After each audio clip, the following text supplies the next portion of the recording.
आज दो ऐसी होम्योपैथिक मेडिसिन के बारे में डिस्कस करेंगे कि जब आप बारबेक्यू पार्टी करते हैं, गोश्त खाते हैं और वो आपको हज़म ना हो तो उसको हज़म करने के लिए होम्योपैथी में क्या इसका इलाज मौजूद है। जी हाँ, होम्योपैथिक मेडिसिन्स हैं जो आपके गोश्त को, नॉन वेज को हज़म करने में, डाइजेस्ट करने में हेल्प करेंगी।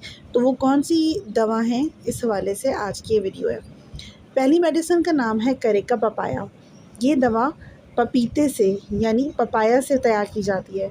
इसको मदर टिंचर में लेना है और ये आपके नॉन वेज खाने के बाद होने वाली जो बदहज़मी होती है, इंडाइजेशन होती है, खट्टी डकारें आती हैं, खाना प्रॉपर डाइजेस्ट नहीं हो पाता, उसको ट्रीट करने में हेल्पफुल होती है। दूसरी मेडिसिन है नक्स वोमिका। जब आप लेट नाइट खाना खाते हैं, बारबेक्यू पार्टी करते हैं, तो आपको जब भी बदहज़मी हो जाती है तो नक्स वोमिका आपकी लेट नाइट ईटिंग को, जो इंडाइजेशन में कन्वर्ट हो जाती है, उसको ट्रीट करने में हेल्पफुल होती है। ये दोनों मेडिसिन लें। कैरिका पपाया मदर टिंचर में 20 ड्रॉप्स लेने हैं और नक्स वोमिका 200 की पावर में 5 ड्रॉप्स लेने। ये दोनों मेडिसिन आप 5-5 मिनट के वक्फे से खा लें, पी लें। इनकी जो ड्रॉप्स हैं वो आप एक घूंट पानी के अंदर डालकर पी लें।